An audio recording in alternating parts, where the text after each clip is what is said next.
Oh my gosh, gather around my fellow romance lovers, because today's explainer is literally about to set your screens on fire. We are diving headfirst into a world of rugged warriors, ultimate betrayals, and chemistry so explosive it practically leaps right off the page. Welcome back, guys. Today, we're breaking down a breathtaking tale that has had me in an absolute chokehold from the very first chapter. Okay, just take a second and look at this gorgeous cover.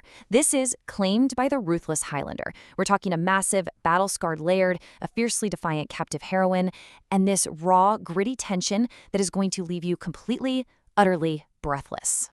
So let's talk tropes, right? Because this story serves up a delicious buffet of literally all our absolute favorites. We've got a true enemies to lovers dynamic, complete with actual daggers to the throat. Then you throw them into forced proximity in a freezing stone tower, add a devastating ultimate betrayal by her own flesh and blood, and top the whole shebang off with a hero who radiates pure touch her and die energy. I mean, honestly, what more could we possibly want? Well, it all kicks off with a dawn raid. Imagine waking up before the sun. The air is freezing cold, and you hear steel clashing right outside your bedroom door. That is exactly what happens to our heroine, Isla MacKinnon. Her clan's keep is breached by the Dark Laird himself, Callum MacDonnough. He's huge, he's ruthless, and by sunrise, he has literally thrown Isla over his horse as a prize of war.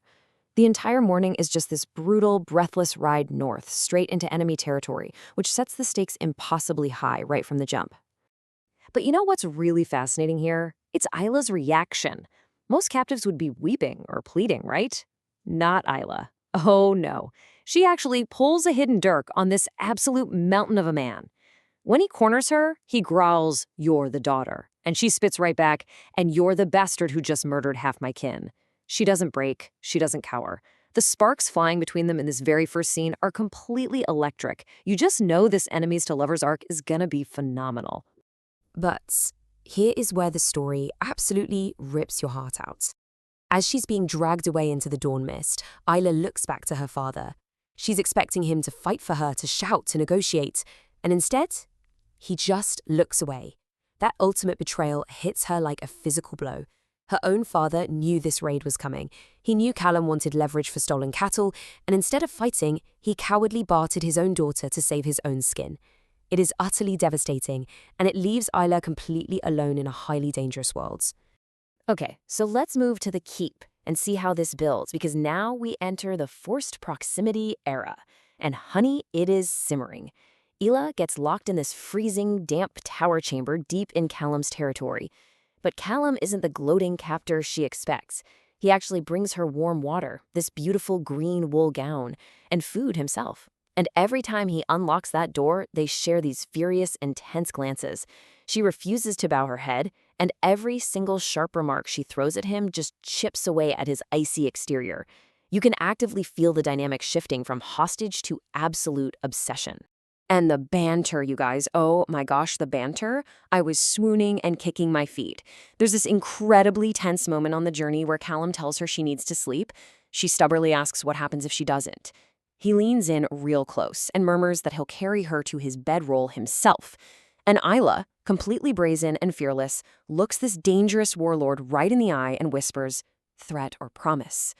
I mean, the romantic tension literally spikes off the charts. It's that perfect knife edge between hating someone and desperately wanting them. You can completely see the massive shift in their power dynamic here. Isla refuses to play the victim. She keeps her chin high and her spirit fierce. And Callum? Oh, Callum goes full protector mode. When one of his own men makes a cheeky comment about needing a hand with the wee hellcat, Callum shoots him a lethal glare and growls, "Touch her and I'll feed you your own tongue." Yes, we love a fiercely protective Highlander who is completely unraveling for the woman he kidnapped. If you're loving this passionate story as much as we are, please take a moment to like this explainer, share it with your fellow romance lovers, and subscribe to Velvet Ink Press so you never miss your next favorite book escape. Okay. Picking right back up because things escalate terrifyingly fast. Just as they're kind of starting to find some fragile trust, a MacKinnon assassin, sent by Isla's own cowardly father, by the way, sneaks into her room at midnight. Isla wakes up to a blade in the dark. She fights back, but she screams, and Callum bursts through that door like an absolute avenging angel. Seeing her in danger, seeing her actually bleed from a shallow cut, pushes Callum to a lethal breaking point. He eliminates the threat in seconds, but the emotional dam between them, it completely bursts. So the crazy part is what happens next. The adrenaline, the fear of losing her, the absolute fury. It all boils over into the most intense, raw, and steamy passion. He holds her, literally trembling in the aftermath, and tells her, "I protect what's mine." And let me tell you, the chemistry that explodes between them after he saves her is scorching hot. They finally cross that line, and he fully, passionately claims her as his own. It is the ultimate payoff for all that delicious tension we've been agonizing over. But wait, because the honeymoon phase doesn't even get a chance to start. Just as they realize they are entirely, irrevocably falling for each other, scouts return with horrifying news. Remember Isla's cowardly father? Well, his pride couldn't handle being bested, so he's now marching 300 furious MacKinnon soldiers straight to Callum's gates. 300. They are heavily outnumbered, and her father is demanding her back to restore his clan's honor, completely ignoring the fact that he was the one who bartered her away in the very first place.